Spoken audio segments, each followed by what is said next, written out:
Good morning students, Shri Saraswat विद्यालय ની અંદર આપ સૌનું હાર્દિક સ્વાગત છે। હું છું કુલદીપ તંડેલ અને આપણે ફિઝિક્સ સબ્જેક્ટનો અભ્યાસ કરી રહ્યા છીએ। તો ચેપ્ટર 4 ની અંદર આગળ વધીએ।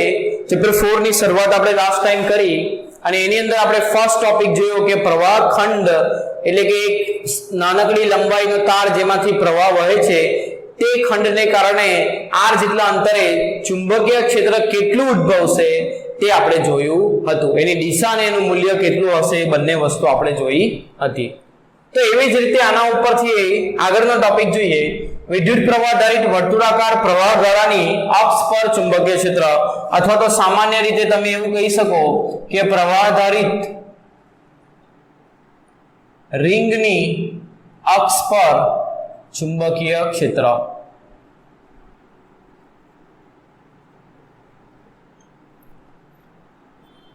એટલે ધારો કે અહીં એક રિંગ આપી છે। આ થિયરી એક્ઝામ માટે ખૂબ ખૂબ ઇમ્પોર્ટન્ટ।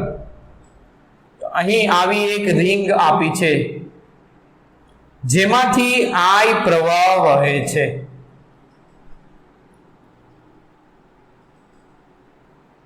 જેમાંથી I પ્રવાહ વહે છે આ રીતે। આ એની અક્ષ છે।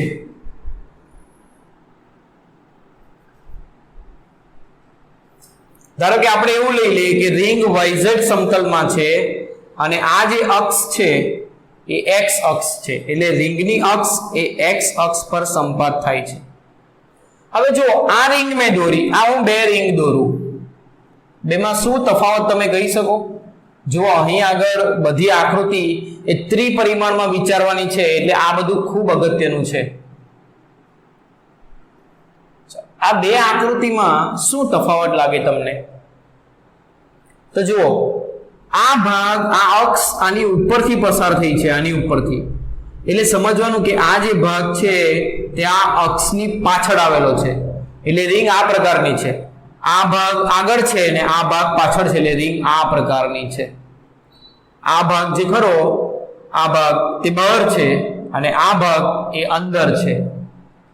હવે આ આકૃતિને જુઓ તો આ અક્ષ આના ઉપરથી પસાર થઈ, એટલે હવે આ ભાગ એ અંદર છે અને આ બાજુનો ભાગ એ બહાર છે। સમજાય છે? આ ભાગ આ બાજુ બહાર છે ને આ ભાગ અંદર છે, જ્યારે અહીં આ ભાગ અંદર છે ને આ ભાગ બહાર છે। સમજાય? આ અક્ષ આના પરથી પસાર થઈ એટલે આ ભાગ અંદર આવેલો છે। એટલે રિંગ આ પ્રકારની છે। અંદરનો ભાગ, આ જે અંદરનો ભાગ છે, આ અંદર, આ એ અંદરનો ભાગ આ છે આ આકૃતિની અંદર, જ્યારે આની અંદર અંદરનો ભાગ એ આ છે। એકમાં અંદરનો ભાગ આ અને એકમાં અંદરનો ભાગ આ, એ તમને સમજાવવું જોઈએ। તો તમને ખબર પડશે કે ભાઈ કેવી રીતે પ્રવાહ વહે છે। તો અહીં મેં આ રીતે દોરી અક્ષ, એનો મતલબ શું? આ અક્ષ આના પરથી પસાર થઈ એટલે આ ભાગ અંદર છે અને આ ભાગ બહાર છે। એટલે રિંગ આ પ્રકારની છે, જેમાં આ જે અંદરનો ભાગ છે આ છે અને બહારનો ભાગ જે છે તે આ છે। ખ્યાલ આવે છે તમને? હવે એમાં આ રીતે પ્રવાહ વહે છે, એટલે એવું સમજો આમ પ્રવાહ વહે છે। આ અંદરથી પ્રવાહ બહાર આવ્યો, અંદર ગયો, બહાર આવ્યો, અંદર ગયો, આમ પ્રવાહ વહે છે। અંદર ગયો, બહાર આવ્યો, ઉપરથી બહાર આવે, નીચેથી અંદર જાય, આ રીતે પ્રવાહ વહે છે। આ પ્રવાહ આધારિત ખંડને કારણે એની અક્ષ પર એના કેન્દ્રથી x જેટલા અંતરે એક બિંદુ આવેલું છે P, ત્યાં આગળ આપણે ચુંબકીય ક્ષેત્ર શોધવાનું છે। તો સ્ટેપ નંબર 1, આપણે પહેલા નાના ખંડને કારણે ઉદ્ભવતું ચુંબકીય ક્ષેત્ર શોધીશું અને પછી બધા ખંડથી ઉદ્ભવતા ચુંબકીય ક્ષેત્રને ભેગા કરીશું, એટલે કે સંકલન કરીશું। આ આપણા સ્ટેપ છે। તો જુઓ, અહીં એક નાનો ખંડ આપણે વિચારીએ, આ એની dl ની દિશા કઈ થશે? તો મેં તમને કીધું હતું સ્પર્શકની દિશામાં, અને સ્પર્શક કઈ દિશામાં દોરવાનો? તો I ની દિશામાં। I પ્રવાહ નીચેથી અંદરથી વહે છે અને અહીંથી બહાર આવશે, એવું મેં તમને પહેલા જ સમજાવ્યું। કારણ કે આ ભાગ બહાર છે એટલે અહીંથી જે આ પ્રવાહ આમ આવે છે એ બહાર આવે છે, ફરીથી નીચેથી અહીં જે આવે તે અંદર જાય છે। કેમ? આ ભાગ અંદર છે એટલે આ જે પ્રવાહ છે તે અંદર જાય, એટલે પ્રવાહ અંદર ગયો, બહાર આવ્યો। આ લાલ પેનની દિશા જુઓ, અંદર ગયો, બહાર આવ્યો, આ રીતે વહે છે। એટલે અહીંથી પ્રવાહ બહાર આવે છે એટલે આ dl ની દિશા આ રીતે બહાર આવતી દિશામાં હશે। એને બહાર આવતો દોરી ન શકું એટલે આ રીતે દોરું છું। ખ્યાલ આવે છે? આ dl પ્રવાહ આધારિત ખંડ છે। dl જેટલો ખંડ છે જેમાંથી I પ્રવાહ વહે છે એના કારણે આ P બિંદુ આગળ ચુંબકીય ક્ષેત્ર કેટલું તે શોધીએ તો આ જે થયો એનો સ્થાન સદિશ R થયો બરાબર હવે અહીં આપણને રિંગની ત્રિજ્યા ખબર હશે એટલે આ ત્રિજ્યા છે રિંગની જેને આપણે R લઈ લઈએ અહીંથી અહીં એ રિંગની ત્રિજ્યા થાય જેને R લઈ લઈએ હવે આ બિંદુ આગળ ચુંબકીય ક્ષેત્ર કઈ દિશામાં હશે તે દોરીએ તો જુઓ dl પ્રવાહધારિત ખંડ બહાર આવતી દિશામાં છે બહાર આવતી દિશા એટલે તમે આ દિશા લાલ પેનની દિશા લઈ શકો જે બહાર આવતી દિશામાં છે અને r ની દિશા એ આ દિશામાં છે સ્થાન સદિશ R આ ખંડથી આ બિંદુ સુધીનું સ્થાન સદિશ R તો આપણું જે ચુંબકીય ક્ષેત્ર છે કેટલું આવે તો ચુંબકીય ક્ષેત્ર આપણને ખબર છે સૂત્ર પ્રવાહધારિત ખંડને કારણે μ0/4 pi IDL cross R divide by R cube આવે એટલે IDL ક્રોસ R એટલે ક્રોસ પ્રોડક્ટ થી બનતી દિશા લેવાની ક્રોસ પ્રોડક્ટ થી બનતી દિશા દોરવાનું ક્યાં જ્યાં આગળ ચુંબકીય ક્ષેત્ર છે ત્યાં તો જો આ dl ખંડ બહાર આવે આ R છે તો IDL ક્રોસ R એટલે dl ક્રોસ R dl થી R આંગળીને ફેરવો એટલે આમ ફેરવવાની તો અંગૂઠો આ દિશામાં આવ્યો એટલે આ દિશામાં આ ખંડના કારણે ઉદ્ભવતું ચુંબકીય ક્ષેત્ર આવશે જો સમજવું થોડું અઘરું છે એટલે ધીમે ધીમે સમજાવું છું આ પ્રવાહ અહીંથી બહાર આવે છે કેવી ખબર પડી આ ભાગ બહાર છે ને આ ભાગ અંદર છે એટલે આ પ્રવાહ અંદર ગયો ને અહીંથી પ્રવાહ બહાર આવ્યો તો પ્રવાહ બહાર આવતી દિશામાં એટલે સ્પર્શક dl બહાર આવતી દિશામાં અને સ્થાન સદિશ R આ દિશામાં તો આ બેથી સમતલના બનતા સમતલની લંબ દિશામાં તમારું ચુંબકીય ક્ષેત્ર થશે dl ક્રોસ R એટલે dl થી R આંગળીઓને ફેરવો તો આમ ફરે આંગળી તો આ દિશામાં જવાબ આવે એટલે આ દિશામાં હશે ચુંબકીય ક્ષેત્ર એટલે કે અહીંયા આગળ ચુંબકીય ક્ષેત્ર આપણે આ દિશામાં દોરીએ dB એનું મૂલ્ય કેટલું થશે તે લખીએ તો ચુંબકીય ક્ષેત્રનું મૂલ્ય કેવી રીતે લખાશે તો dB બરાબર dB નું મૂલ્ય શું લખાશે μ0/4 pi IDL R sin theta IDL sin theta divide by R square એક R કેન્સલ થાય આપણને ખબર જ છે થીટા કોના વચ્ચેનો ખૂણો તો dl અને R અહીંથી ફરીથી આકૃતિમાં જુઓ તમે dl બહાર આવતી દિશામાં અને R આ સમતલમાં આ સમતલ અને બહાર આવતી દિશા એટલે આ તો આ સમતલ અને આ બહાર આવતી દિશા વચ્ચે ખૂણો કેટલો થાય 90 ડિગ્રી થાય આ પેન જે મૂકી એ આ સમતલને લંબ છે ને R જે ખરું તે આ સમતલમાં છે તો આ સમતલ અને આ પેન વચ્ચે ખૂણો કેટલો થાય 90 તમે જો આ 90 ડિગ્રી ખૂણો છે કારણ કે dl અહીંથી બહાર આવે છે આ બહાર આવતી આંગળી અને આ સમતલ વચ્ચે ખૂણો કેટલો બને 90 એટલે R અને dl વચ્ચેનો ખૂણો 90 છે એટલે અહીં થીટા બરાબર શું થશે 90 ડિગ્રી કારણ શું dl અને R એકબીજાને લંબ છે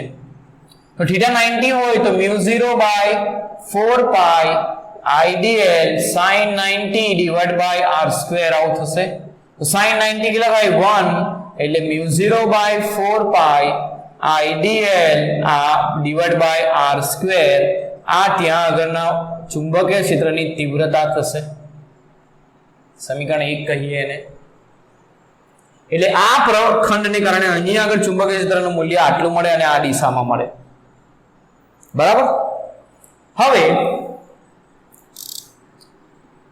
અહીં આગળ બીજો એક ખંડ આ વિચારો તો આ ખંડની dl દિશા કઈ થશે તો અહીંથી પ્રવાહ બહાર આવ્યો અને અહીંથી અંદર ગયો એટલે અંદર જતી દિશામાં dl થશે એ ખંડના કારણે અહીં આગળ ચુંબકીય ક્ષેત્ર શોધવાનું છે તો આ એના માટે આ સ્થાન સદિશ R થશે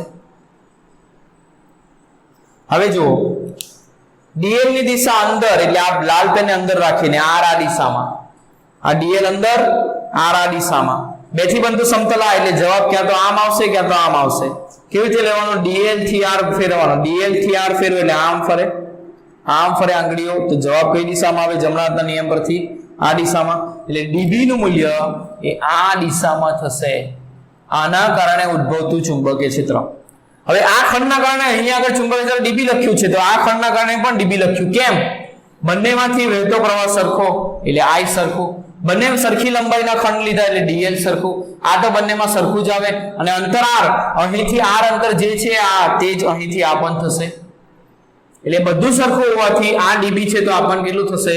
ડીબી જ થશે. બંનેના મૂલ્ય કેવા થશે? સમાન થશે. ખ્યાલ આવે છે? બરાબર. હવે આવા બધા ઘટકોને ભેગા કરવા એ અઘરું છે, કેમ? બધાની દિશા અલગ અલગ આવશે. તો શું કરીએ? એને ઘટકના સ્વરૂપમાં ફેરવીએ અને પછી ભેગા કરવાનો પ્રયત્ન કરીએ. તો આપણે અહીં એને ઘટકના સ્વરૂપમાં ફેરવવા માટે કોઈ એક ખૂણો થીટા લઈએ. તો ધારો કે આ ખૂણાને આપણે લઈ લઈએ થીટા. હવે ધ્યાનથી જોજો તમે. આના બે ઘટક આવે, એક ઘટક આ આવે અને બીજો ઘટક આ આવે. આ થીટા છે, આ 90 છે, તો આ કેટલું થશે? 90 માઇનસ થીટા થશે. કારણ કે આ ત્રણેયનો સરવાળો 180 થાય, એમાંથી આ 90 ગયું એટલે આ બેનો સરવાળો 90 થવો જોઈએ. તો આ થીટા હોય તો આ કેટલું થાય? 90 માઇનસ થીટા. હવે જુઓ, આ 90 ડિગ્રી છે, જેમાંથી આ 90 માઇનસ થીટા છે, તો આ શું થશે? થીટા થશે. સમજાય છે?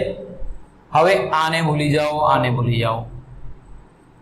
આ જે ડીબી છે તે આર અને ડીએલ ને લંબ હતું, કારણ કે એ ડીબી આઈડીએલ આ બેના ક્રોસ ગુણાકારથી મળ્યું, એટલે તે કેવું મળે? ડીએલ અને આર ને લંબ. એટલે આ જે ડીબી છે તે આ આર ને લંબ છે, એટલે આ 90 ડિગ્રી છે. તેમાંથી આ થીટા છે, તો આ કેટલું થશે? 90 માઇનસ થીટા. ચાલો આને પણ ભૂલી જાઓ. હવે આ સદિશના બે ઘટકો હંમેશા એકબીજાને લંબ હોય, એટલે આ થીટા 90, આ 90 માંથી આ 90 માઇનસ થીટા, તો આ કેટલું થશે? થીટા.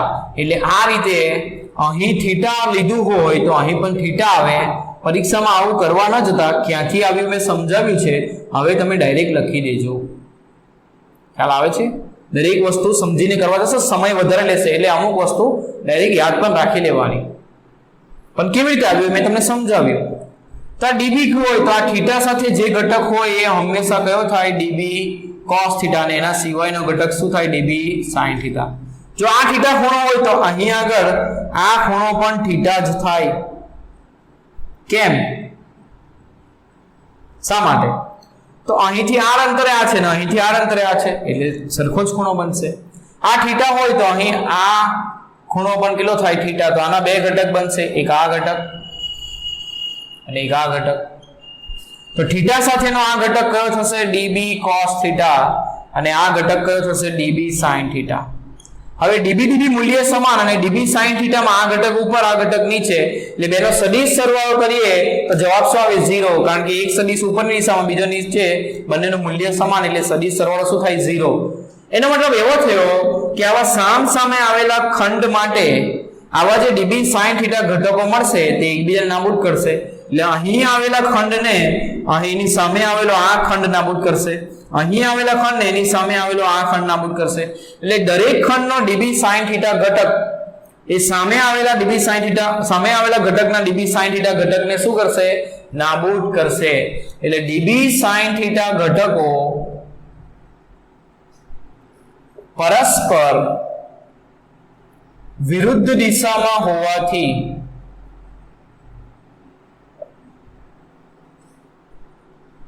એકબીજાને નાબૂદ કરશે, એટલે એકબીજાને કેન્સલ કરશે. તો કયા ઘટકો રહી જશે? DB cos theta. એટલે પરિણામી ચુંબકીય ક્ષેત્ર B બરાબર શું થશે? આવા ડીબી cos થીટા ઘટકોનો સરવાળો કરવો. ઘણા બધા ઘટકો છે એટલે સરવાળો સંકલનમાં પરિણમે, એટલે સંકલન ડીબી cos થીટા આ આપણે શોધવાનું છે. તો તેમાં ડીબી ની કિંમત મૂકી દઈએ તો ડીબી બરાબર શું થશે? μ0/4 pi IDL divide by r² cos theta. આ જવાબ થશે. હવે આની અંદર અમુક કિંમતો આપણને ખબર છે, અમુક નથી. જેમ કે આપણને રિંગની ત્રિજ્યા ખબર હશે અને આ રિંગના કેન્દ્રથી આ બિંદુ જે અંતરે આવેલું તે અંતર ખબર હશે, એટલે x. પરંતુ આ r આપણને ખબર હશે નહીં. તો શું કરીશું? આ r ને x અને r ના સંદર્ભમાં ફેરવીશું. તો તેના માટે આ જે ત્રિકોણ છે એને ધ્યાનમાં લઈએ. તમારે જે બોર્ડ પર લખાયું હોય ભૂસી નાખો, લખતા રહેવાનું. તો આ ત્રિકોણને ધ્યાનમાં લઈએ. આ જે ત્રિકોણ છે અહીંથી અહીંની લંબાઈ છે x, અહીંથી અહીં લંબાઈ છે r, અને આ જે લંબાઈ છે એ સ્મોલ r. તો આ કાટકોણ ત્રિકોણ છે, તો આના ઉપરથી આ ત્રિકોણને કંઈક નામ આપી શકો તમે, ઓ પી ક્યુ એવું કંઈ નામ આપી દઈએ તો ત્રિકોણ ઓ પી ક્યુ પરથી શું લખી શકાય? તો કર્ણનો વર્ગ બરાબર બાકીની બે બાજુનો વર્ગનો સરવાળો. કર્ણનો વર્ગ બરાબર બાકીની બે બાજુનો વર્ગનો સરવાળો. તો આના ઉપરથી r બરાબર શું લખાશે? તો બંને બાજુ વર્ગમૂળ લઈએ તો વર્ગમૂળ એટલે શું કહેવાય? 1/3 ઘાત કહેવાય. તો r ની કિંમત આ આવી. તે જ રીતે અહીં cos θ લખીએ, આ θ ખૂણો છે તો આના પરથી cos θ લખીએ તો શું લખાશે? પાસેની બાજુ એટલે કેપિટલ R ભાગ્યા કર્ણ એટલે સ્મોલ r, અને સ્મોલ r એટલે શું થાય? તો અત્યારે જ આપણે શોધ્યું x² + r² ને કેટલી ઘાત? 1/3 ઘાત. આ સમીકરણ નંબર 4. તો 3 અને 4 માં r અને x ની જે કિંમતો આવી, r અને cos θ ની, એને સમીકરણ 2 માં મૂકીએ.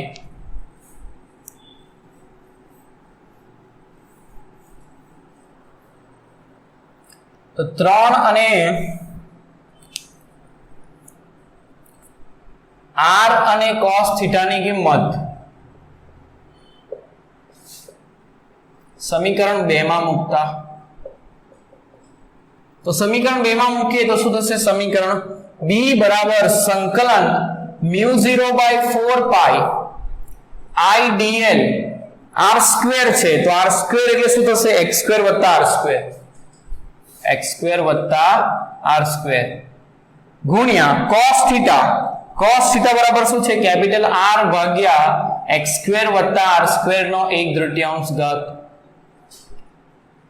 તો આ શું થશે? μ0/4 pi I μ0/4 pi r I dl divide by x² + r² નો 1 ઘાત વત્તા 1/3 ઘાત એટલે 1 વત્તા 1/3 કેટલો થશે? 3/3 ઘાત થશે. આની અંદર dl બતાવે કે સંકલન એ l નું કરવાનું છે, બાકીના ઘટક અચળ તો એ બહાર લઈ લેવાના. તો સંકલનમાં μ0/4 પાઈ બહાર આવી જશે, I r બહાર આવી જશે, x² + r² બહાર આવી જશે. તો રહી શું જશે? dl. dl નું સંકલન એટલે શું? તો આવા નાના ખંડની લંબાઈનું સંકલન, એટલે આવા નાના નાના ખંડોની લંબાઈ ભેગી કરો તો આખી રિંગનો પરિઘ મળે. તો રિંગનો પરિઘ કેટલો થાય? 2πr. તો રિંગનો પરિઘ કેટલો થશે? 2πr. તો અહીં મૂકી દઈએ રિંગનો પરિઘ શું થશે? 2πr. તો આ કેન્સલ પાઈ પાઈ અને 2 દુ 4 એટલે μ0 ir divide by μ0 I r into r r² divided by 2 x² plus r² power 3/2. તો આ જવાબ થશે કોનો? ચુંબકીય ક્ષેત્રના મૂલ્યનો. તો આટલું થશે ચુંબકીય ક્ષેત્રનું મૂલ્ય. અને જો એને સદિશ સ્વરૂપે લખવું હોય તો અહીં આગળ આ બધા ઘટકો કઈ દિશામાં હતા? i દિશામાં, એટલે આ જવાબ પણ એ જ દિશામાં આવશે. એટલે તમે μ0 I r² divided by 2 x² plus r² power 3/2 I આ રીતે લખી શકો ચોપડીની આકૃતિ પ્રમાણે. બાકી એની જરૂર નથી. ચુંબકીય ક્ષેત્રનું મૂલ્ય એ રિંગના કેન્દ્રથી x જેટલા અંતરે આટલું થશે. તમે દરેક વસ્તુ યાદ રાખવી. શું યાદ રાખવી? તો દરેક મૂલ્ય શું છે યાદ રાખવું. તો કેપિટલ R રિંગની ત્રિજ્યા, x રિંગના કેન્દ્રથી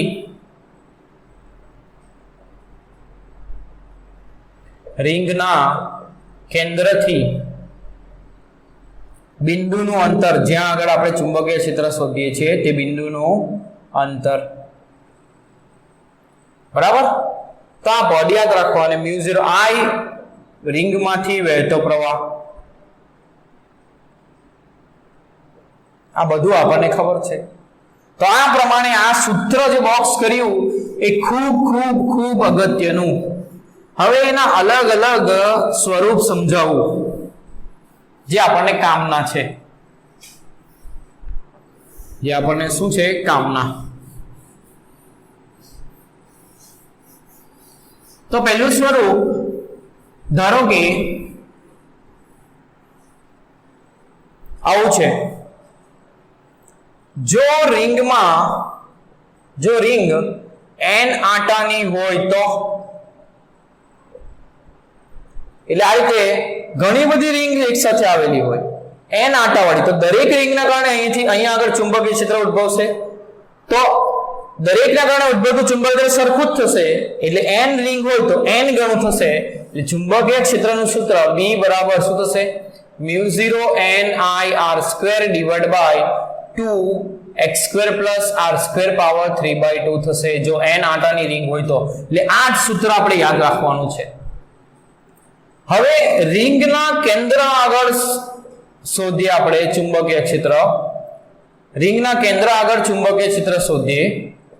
કેન્દ્ર આગળ એટલે શું થશે, તો કેન્દ્રથી બિંદુનું અંતર x છે, તો કેન્દ્ર આગળ શોધવું હોય તો બિંદુ કેન્દ્ર આગળ જ, એટલે કેન્દ્રથી કેટલું દૂર, 0 અંતર દૂર, 0 મીટર અંતરે, એટલે x બરાબર 0 મૂકીએ તો b બરાબર શું થશે, μ0 NIr² ડિવાઇડ બાય 2, આ 0 એટલે r² નો 3/2 એટલે 2 2 કેન્સલ, r નો ઘન, તો આ કેન્સલ થઈ જશે, 0 અંતર એટલે b 0 લખું છું, તો b0 કેન્દ્ર આગળ ચુંબકીય ક્ષેત્ર μ0 NI ડિવાઇડ બાય 2r આ સૂત્ર થશે. અને જો એક જ રિંગ હોય તો આટાની સંખ્યા n બરાબર શું લેવાની, 1. તો આ સૂત્રો આપણે યાદ રાખવાના છે કે કેન્દ્ર પર આટલું અને x જેટલા અંતરે અક્ષ પર આટલું ચુંબકીય ક્ષેત્ર મળશે. હવે એની દિશા શોધવી હોય તો એના માટે જમણા હાથના નિયમનો ઉપયોગ કરીશું. તો એની દિશા કેવી રીતે મળશે, આમ જોવા જઈએ તો ચુંબકીય ક્ષેત્ર એની અંદર આ રીતે દિશામાં આવેલું હશે, ચુંબકીય ક્ષેત્રની દિશા આ પ્રમાણે હશે. પ્રથમ આ દિશા આપણે અક્ષ માટે શોધીએ, અહીંથી અક્ષ પર ચુંબકીય ક્ષેત્રની દિશા, તો તે કઈ આવી હશે એ જમણા હાથના નિયમ પરથી શોધી શકાય. તો કેવી રીતે શોધવાનું, તો પ્રવાહ આમ વહે છે એટલે આંગળીઓને આમ ફેરવો તો અંગૂઠો તમને જવાબ આવશે. એટલે આ આખી અક્ષ પર ચુંબકીય ક્ષેત્ર અહીંયા શોધો કે ઉપર શોધો એ આ જ દિશામાં હશે, ઉપરની દિશામાં, ઉપર શોધો કે નીચે શોધો એ જ દિશામાં હશે. તે જ રીતે રિંગમાં જો પ્રવાહ આમ વહેતો હશે એટલે કે આમ પ્રવાહ વહે છે તો આંગળીઓને આમ ફેરવો તો અંગૂઠો તમને દિશા બતાવશે. એટલે અંગૂઠો ક્યાં આવ્યો, નીચે, એટલે અહીં ચુંબકીય ક્ષેત્ર નીચેની દિશામાં, તે જ રીતે અહીં પણ નીચેની દિશામાં, અહીં પણ નીચેની દિશામાં જ હશે. આ રીતે પ્રવાહની દિશામાં આંગળીઓ ફેરવો અને ચુંબકીય ક્ષેત્ર કોણ, અંગૂઠો બતાવશે. એટલે આંગળીઓ કઈ દિશામાં ફેરવવાની, પ્રવાહની દિશામાં, તો અંગૂઠો શું બતાવશે, ચુંબકીય ક્ષેત્રની દિશા. તો આ રીતે તમે દિશા શોધી શકો. આપણા કેસની વાત કરીએ તો પ્રવાહ આમ વહેતો હતો, અહીંથી બહાર આવતો હતો, અહીંથી અંદર, એટલે જો અહીંથી બહાર કાઢો તો અંગૂઠો આમ આવ્યો, એટલે જો ચુંબકીય ક્ષેત્ર અહીંયા આગળ આ દિશામાં આપણને મળ્યું. જો ઉલટી દિશામાં હોત, અહીંથી પ્રવાહ અંદર ગયો હોત, અહીંથી તો અંદર ગયો હોત તો ચુંબકીય ક્ષેત્ર આ દિશામાં મળ્યું હોત. આમ આંગળીઓને પ્રવાહની દિશામાં ફેરવવાની, જે દિશામાં પ્રવાહ વહે છે તે દિશામાં આમ ફેરવવાની, તો અંગૂઠો તમને ચુંબકીય ક્ષેત્રની દિશા આપશે. ક્યાં આગળ, અક્ષ ઉપર. તો આ દિશા શોધવાનું ખૂબ અગત્યનું, રિંગ માટે આ રીતે દિશા શોધાય, યાદ રાખજો. તો આ રીતે આગળના ટોપિક પણ આપણે કરીશું. બરાબર, આ ટોપિક ખૂબ જ અગત્યનો છે, ખૂબ ધ્યાનપૂર્વક કરજો અને એના દાખલાઓ ગણીશું તો તમને ક્લિયર થઈ જશે આ ટોપિક. બરાબર છે.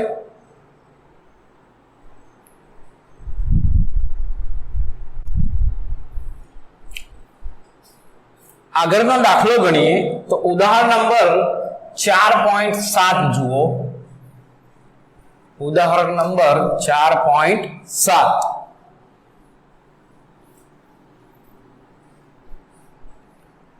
તો એ ઉદાહરણની અંદર શું આપ્યું છે ધ્યાનથી જુઓ.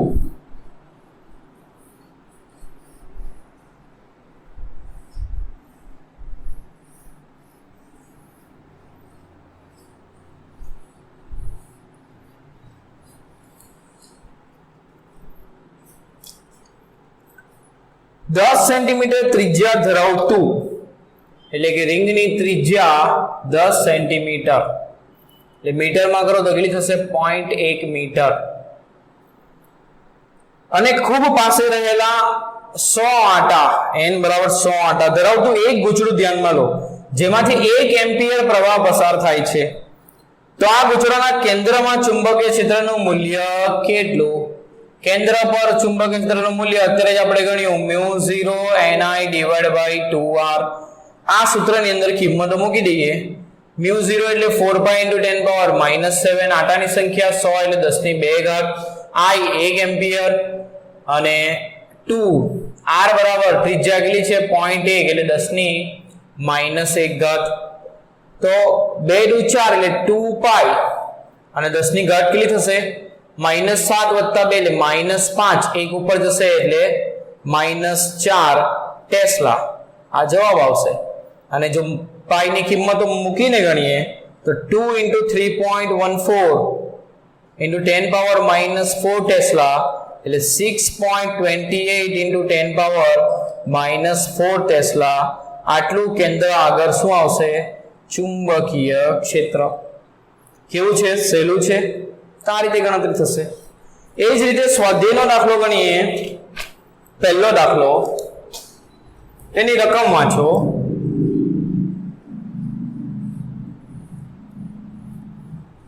શું આપ્યું છે? 8 સેન્ટીમીટર ત્રિજ્યા વાળા, ત્રિજ્યા 8 સેન્ટીમીટર એટલે 8 × 10 ની -2 ઘાત મીટર. 100 આંટા ધરાવતા, આંટાની સંખ્યા 100, તારના એક વર્તુળાકાર ગુચડામાંથી 0.40 એમ્પિયર પ્રવાહ વહે. આટલો પ્રવાહ વહે. ગુચડાના કેન્દ્ર પાસે ચુંબકીય ક્ષેત્રનું મૂલ્ય એટલે માન શોધવાનું છે. તો ગુચડાના કેન્દ્ર પાસે એટલે ફરી પાછું એ જ સૂત્ર μ0 Ni/2r. μ0 4π × 10⁻⁻7, n આંટાની સંખ્યા 100 એટલે 10 ની 2 ઘાત, I પ્રવાહ 0.4 એટલે 4/10 લખી શકું અને 2 × r બરાબર 8 × 10⁻⁻2. આને ચાલો 0.4 જ રાખો. હવે એને કેલ્ક્યુલેટરમાં ગણીએ તો 4 × 3.14 × 0.4 / 2/8. આ કરો તો જવાબ આવશે 0.314.